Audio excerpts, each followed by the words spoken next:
Listen.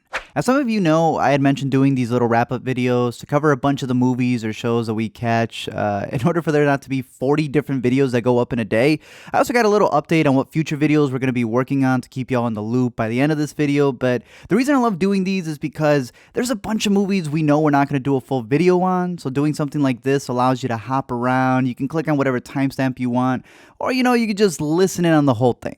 So let me explain.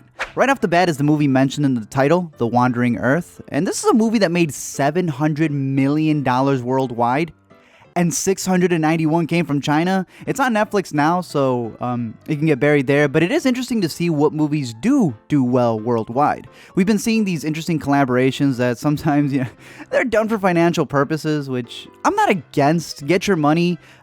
Just use that money to tell better stories. But as the Chinese market grows, it's intriguing seeing the business decisions and how stories are altered in order to appeal to a wider global market, but also how it'll soon be China's turn to rack up their foreign market. Just last year, they also came out with Wolf Warrior 2, the sequel to Wolf Warrior 1, and that also made bank with $874 million. That doesn't just make it the biggest Chinese film, but it's second to The Force Awakens in terms of domestic gross. See, America loves tooting its own horn for reenacting WALL-E before that year inevitably gets here, but I won't be surprised when Chinese audiences surpass us because they love sitting down and going to the movies just as much. See, we've been used to our movies being the ones making a splash overseas. I'm sure if you ask the majority of moviegoers, they've probably seen no more than 2 foreign films in a year, and that's probably because, we give them a tiny category to represent hundreds of countries' art. Well, China's not playing anymore. China is right next to New Zealand, who not only has the best coffee out right now, but their location's insane. And the talent they have, even crazier. You know how a lot of the film community complains? More specifically when it comes to CGI and how nothing is ever practical anymore because everything's all green screens. Well, we just been there in the corner since the 80s going, oh, what? They're a New Zealand effects company whose making of featurettes are sometimes more intriguing than the actual movies themselves. They have been killing it for years. Did Xena Warrior Princess just go trending randomly on Twitter? Guess who was key to making it iconic? Have y'all heard of Lord of the Rings? Guess who was on set helping out a couple times? Are you a fan of Blade Runner and the miniatures that were in that movie that helped shape that world? Guess who was entrusted for the sequel? I mean, these guys created a portal gun. I think it might work. They did Ragnarok. They did I Am Mother, which I have an entire video coming out for just to break down the masterwork they did there. But guess who also just released a press release talking about securing that China bag because they know they're about to blow up. Hell, look at the projects they've been gravitating towards. You may like or not like these movies, but I'd say Wheatus work in them is impeccable. And seeing how they're doing phenomenally overseas, they're catching on with the trends. These two are doing some Rocky training montage in the background as we speak, getting bigger, and by 2025, I'm telling you at least a quarter of your mainstream showtimes are going to be subbed. Because y'all better not be picking the dub ones. Now, what's hot is action sci-fis, and that's where The Wandering Earth comes in. It's based off of a novel by Liu Cixin, who has 30 other novels he's waiting to get made. Man told Suzanne Collins to take a backseat with that prequel. But this is a story that was so massive, so big, the production ran out of money halfway through. And so Wu Jing, who's one of the leads in the movie, used his own money to cover the rest of that 50 mil budget. Considering he was also in another, little Chinese movie you may remember because we just brought it up, and the numbers that The Wandering Earth did, it's safe to say this man has the Midas touch right now, Not only is he the Asian Robert Downey Jr. right now, but imagine Robert Downey Jr. getting asked to come back to shoot the final line of Avengers, and then after that they give Robert Downey the check. Wu doesn't just have Downey Jr. money. Dude's got a DiCaprio-style acting method, freezing himself in order to get into this new role about Everest alongside Jackie Chan. And that's another big movie that's coming out this September. One that the Hollywood Reporter is already calling a box office bonanza. This man's looking to pass Jimmy Cameron. 前几天的时候，有几个好莱坞的这个朋友，他们看了《Wolf Warrior》之后说：“哇，你们中国现在可以拍出这样的电影了吗？”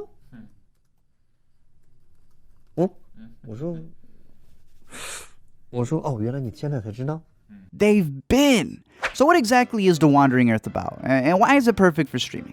Well, in the movie, it turns out that the sun is diminishing by the year 2061, and so everyone puts aside their politics for a bit and decide to build these massive Earth engines that pretty much turns the Earth into a motorhome as they blast those rockets in order to move the Earth towards another sun. It's wild. Only problem with jetpacking this third rock away from the sun is that half the population is gonna die because of it. Yeah, they built these underground bunkers for protection as the climate changes, but obviously if there are people who can't afford their mortgage now, they're probably gonna be out of luck when it comes to securing a spot.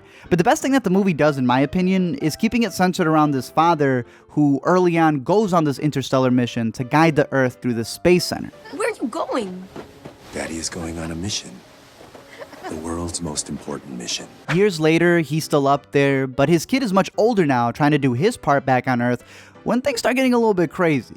They want to pull the old Jupiter slingshot move, using its gravity to give him a little push, not realizing that getting that close is going to cause all these disasters to the point that the Earth literally just calls it. We're all dying!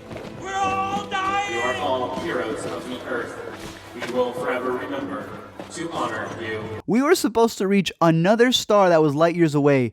We couldn't even make it past our solar system. I kid you not, someone literally gets so mad at Jupiter, he fires a gun at it, telling Jupiter to go screw itself because he hated the scenario he was in.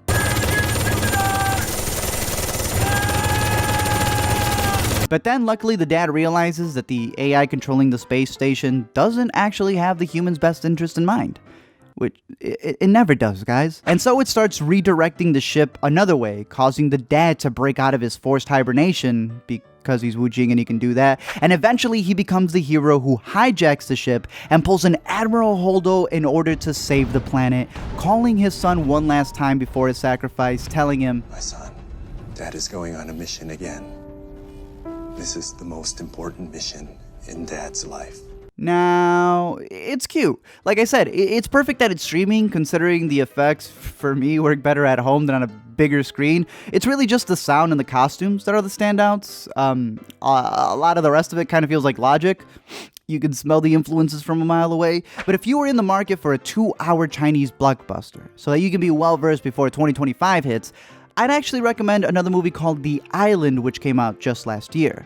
Of course, some things get lost in translation for me, a lot of it is pretty goofy, but being a fan of the greatest show known to mankind, I'm obviously a sucker for this type of story. You got a big group that was stranded on this island for so long that they end up building their own society. Those who were once losers are now at the top of the totem pole. Some are now couples, even though they wouldn't have even given each other the time of day before. And in its 2 hours, which you kind of do feel, it does build up to a climax where what the group originally hoped for, which was to be found, may actually not be in most of the survivors' best interest. So I recommend that one a bit more if you can find it streaming, but if you did want to catch this Geostorm meets Redbox's Interstellar, well, that one's also on Netflix. But in 2025, they're going to be at every theater near you. Release the peasants! She must mean pheasants, yeah? Don't worry, darling. She's a terrible short. Now I want to do a couple of quick rounds with these, since comedies are the weirdest ones to do LMEs for, because they're fully dependent on the actor's delivery, and I'm not gonna repeat their jokes, but story-wise, there was The Hustle, which for some reason is a remake of the '88 film Dirty Rotten Scoundrels, but nowhere near as funny or dirty. Anne Hathaway is playing a very similar character to her Ocean's one. She's just fully into the con game by now. Rebel Wilson is playing Rebel Wilson, and while there are a couple of gags in the movie that are kind of funny, a lot of it feels like those SNL sketches that were like rushed last minute to make, and they just keep stretching out the bit and thinking that the joke is going to hit at some point, so they just keep stretching it. And then I kid you not, the movie literally ends and they're still making the same joke in the after credits. There is a twist that, it's a spoiler in case you didn't want The Hustle spoiled, but there is a twist that I've been, giving you enough time to click out of, that they're actually the ones being conned the whole time by the guy they were conning. Except they kind of forgot that the reason they're conning him in the first place is because he's this famous app developer, meaning that unlike a good con man, he has a lot of eyes on him, making him the complete opposite of this crazy generational Medusa grandson leader that they make him out to be. And then even weirder is that after the guy screws them over, he comes back to hang out with them, and these two pretty much end up going like KD. If you can't beat him, then join him. Stream it. Isn't It Romantic is a movie I like way more. It is Rebel Wilson in a Rebel Wilson flick playing a PG-13 Rebel Wilson rom-com, but it actually got released on Netflix in other countries that are not known as America, so I'm assuming it'll eventually be streaming for Americans as well, but I'd give it a rent. It does get repetitive sometimes, it does have its clever moments with the gimmick, and while I do think that the whole PG-13 side of things, when that story's conclusion finally happens, it's super corny, but then the real ending was actually kind of cute. So I would say rent it, or wait for it to stream on Netflix. You know, we're all aware by now that Adam Sandler goes on vacation, and then they film a movie while they're there to make the entire trip tax deductible, but it's not like Adam Sandler didn't have his golden years. It's not like every once in a while he doesn't have a standout role, but that entire Netflix deal... It was my cup of tea. However, this one... I'm not gonna lie, it's not a comeback, but at least the jokes were kind of funny this time around. They didn't rely on a Taylor Lautner cross-eyed character. Let's go in the 50. People really get their chins done. That was so directed at me, it was disgusting. Because you want me to get my chin done, and I'm not gonna I love do you it. for who you are. Yeah. Although it's an option. It's still too long. It still has its moments where they go for bits that aren't as funny, but at least I like the chemistry between him and Aniston because they actually do come off as friends who are on set just making fun of each other, and I would say that it's the best of his Netflix deal. Which isn't saying much, but stream Merowitz's stories instead if you can. Wow, he's so bendy, huh? Oh, ouch. Now here's my 3 things with Longshot. 1, Seth is good friends with Jay Baruchel, who at least keeps it honest, while Seth's out here catching tents. At least that's what I thought till I saw who the mother of Seth's kids are, and you know what? Shout out to you, good sir. Number 2, I do think it's hilarious and worth the junior price for sure, so I do recommend this movie, especially if you had caught it at South by, since they were giving out jackets at the screening, which is kind of cool. I had chosen to go see another movie, and all they gave me was a haunted rock. Number 3, however, is what the hell were y'all doing to Andy Serkis's face? Like, my man, stick to motion capture. May I propose a toast? Oh, crap. This is from 1969. Could at least get some fresh wine if this is going to be my first time, right? Finally, before wrapping up, what we have in store for the future of LME is Netflix's The Rim of the World, or as I like to call it, an Adidas commercial. A lot of people really like this one, and again, while it wasn't my cup of tea, I do see the appeal. It's a nice homage to the kid-centric adventures of the 80s. It earned the top streaming spot for Netflix that week, so that's cool. And pretty much you follow these kids who go to a summer camp known as the Rim of the World in Southern California, and they start getting attacked by aliens. They build a cute camaraderie as they strive to save the world, but the movie also stars King Bach, who I kept calling him King Bach. It turns out his name is King Batch, but look at how it's spelled. I had no idea it was short for bachelor, but I've been seeing this guy's videos since Vine and his move to YouTube, and even though I may not always find him to be the funniest, man, I respect the hell out of his work ethic. The fact that he's found himself now in all these Netflix originals, that's crazy. They even got Rudy Mancuso on here, and he just did a collab with Black Mirror on his YouTube channel. Amanda Kearney's in here, who, I want to say, they did her wiki dirty, because while these 2 other gentlemen have their own pages, she has a subsection on the list of Playboy Playmates. Back to the movie, it is very similar to Earth to Echo. Both have heavy Spielberg influences, some a little bit more than others, but at the end of the day, to me, it's a cute sci-fi that you can stream in the background. However, now for the biggest announcement for the future of Let Me Explain. Thank you for 500,000 subscribers. To us, it's crazy, especially as we've been building up our team. For a majority of you guys, you know it's been my girlfriend and I who have been doing this with the help of friends, and the best way to show our gratitude, we have always felt, is to just continue making more stuff for you guys.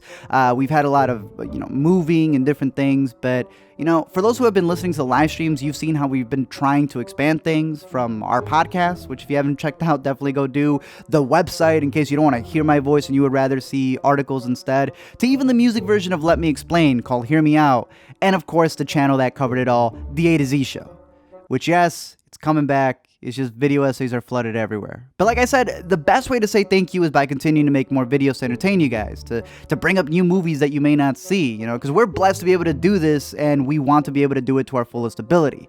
So let me break down what we have in store.